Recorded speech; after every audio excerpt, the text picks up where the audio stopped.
Quelle montre porte Jeremy Clarkson, l'homme à la tête du trio de choc de Top Gear pendant ses années folles?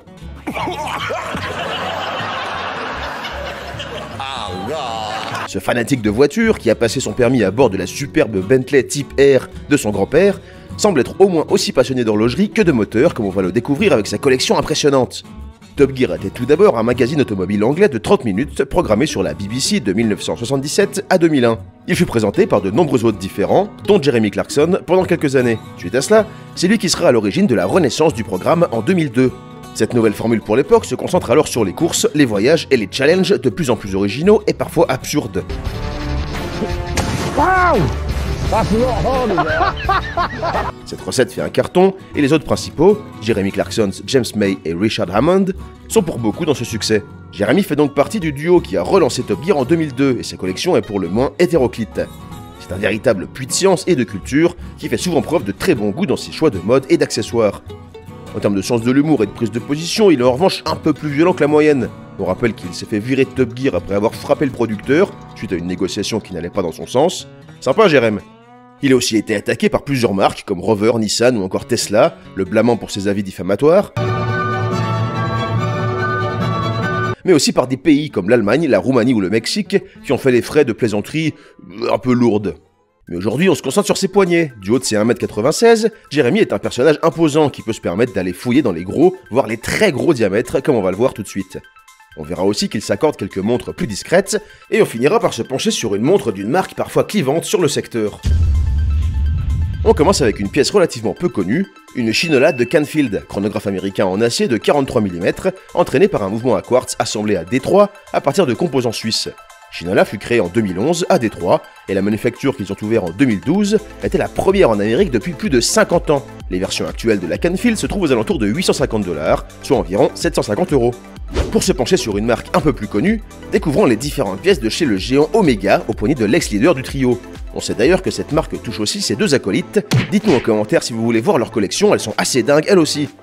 Jeremy a été vu avec une Omega Seamaster 2531-80-00, montre de plongée automatique étanche à 30 ATM, montée sur un bracelet acier. Elle est entraînée par le calibre Omega 1120, certifié chronomètre, basé sur un ETA 2892A2.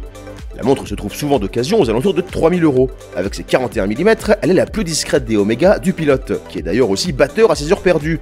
Décidément, ça en fait des passions.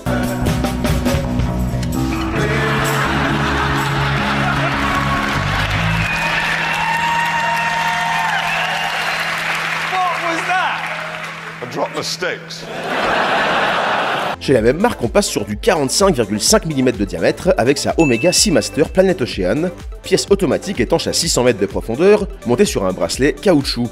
Elle se trouve sur le marché gris entre 4000 et 7000 € en fonction de son état. Il existe de nombreuses versions de la Planet Ocean. On en trouve souvent chez notre partenaire Chronext, qui fait réviser et authentifier toutes les montres avant de les mettre en vente. C'est le cas pour chacune des 7000 références disponibles sur leur site, toutes marques confondues. Ça évite de se retrouver avec une fausse montre comme celle que Jeremy est allé inspecter dans un marché pendant un de ses nombreux périples. Omega? See, that is my Omega, and this one is orange, but in every other way, identical. I just asked how much a Seamaster is. These are about £3,000 in the UK, yes? Yes. Guess how much they are here? 2,000. £50. £50? I mean, I know their overheads are low, but that's extraordinary. That must mean the markup on those watches is enormous. Exactly. 45 mm ne vous suffisent pas? Que pensez-vous des 49,2 mm de cette Omega Railmaster XXL? Cette référence est la seconde montre la plus imposante produite par Omega, juste derrière la célèbre Ploprof et ses 55 mm de large pour 48 de long. On en parle d'ailleurs un peu dans notre vidéo sur les montres de plongée, si vous voulez en savoir plus. La Railmaster est entraînée par un calibre à remontage manuel et se trouve d'occasion aux alentours de 4000 €. Assez difficile à porter pour les petits poignets, mais elle propose un équilibre intéressant et un design travaillé, épuré, efficace. Certaines sources parlent de Jeremy portant une Omega Speedmaster 57 coaxial chronographe, mais les images que nous avons trouvées ne suffisent pas à nous convaincre. Est-ce que quelqu'un sait de quoi il s'agit ou a des sources plus claires? Dites-le nous en commentaire. On change de crèmerie mais on reste dans les gros calibres avec cette IWC Schaffhausen Pilot Chronograph Top Gun 3880-01, un chronographe automatique au boîtier en céramique noire de 46 mm de diamètre.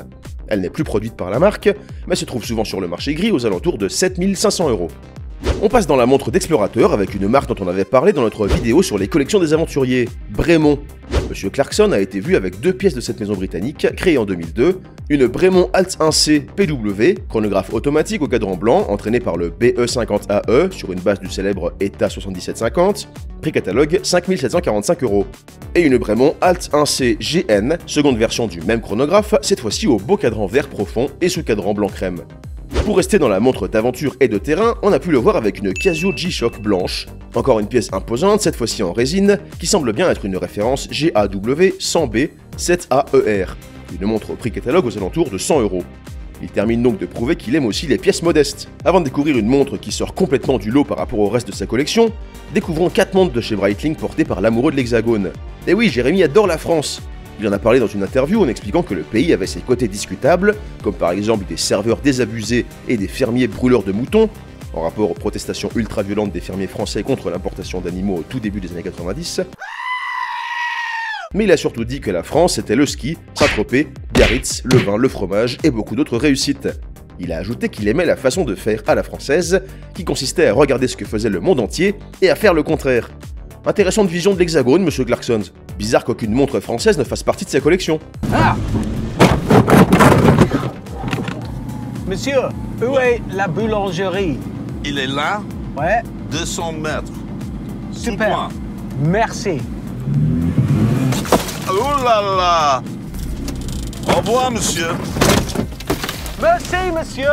On le découvre donc avec une belle Breitling Avenger Hurricane, une version 2021 de cette montre de pilote qui existe en 45 ou en 50 mm de diamètre. En voyant les images pendant la série à propos de sa ferme, Clarkson's Farm, je pense que Jérémy a opté pour la version en 45 mm au prix catalogue de 7 410 €. Oui, Clarkson's Farm est un programme qui montre Jérémy dans la ferme qu'il s'est offerte. Lors d'un épisode de Top Gear, on l'a vu avec une Breitling Emergency 2 Titanium. Il s'agit de l'évolution moderne de la Breitling Emergency qui fut développée à la base pour permettre aux pilotes d'avion de lancer un SOS en cas de problème. En effet, les Emergency sont équipés d'un système de balise GPS qui, lorsqu'il est activé, envoie un signal de détresse aux autorités compétentes et aux éventuels équipages qui passent non loin du lieu du problème. Elle aurait déjà permis de sauver plusieurs vies. La version de Jérémy mesure 51 mm de diamètre et est étanche à 5 ATM. Elle est entraînée par le calibre Breitling 76 qui offre un double affichage digital et analogique et propose un chrono, un compte à rebours, un second fuseau horaire et d'autres options primordiales pour les pilotes et les explorateurs.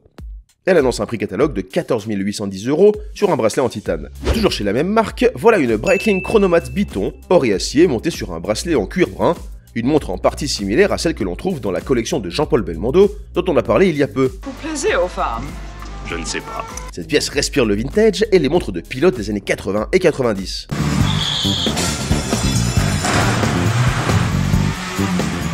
I've gone again. In the plums.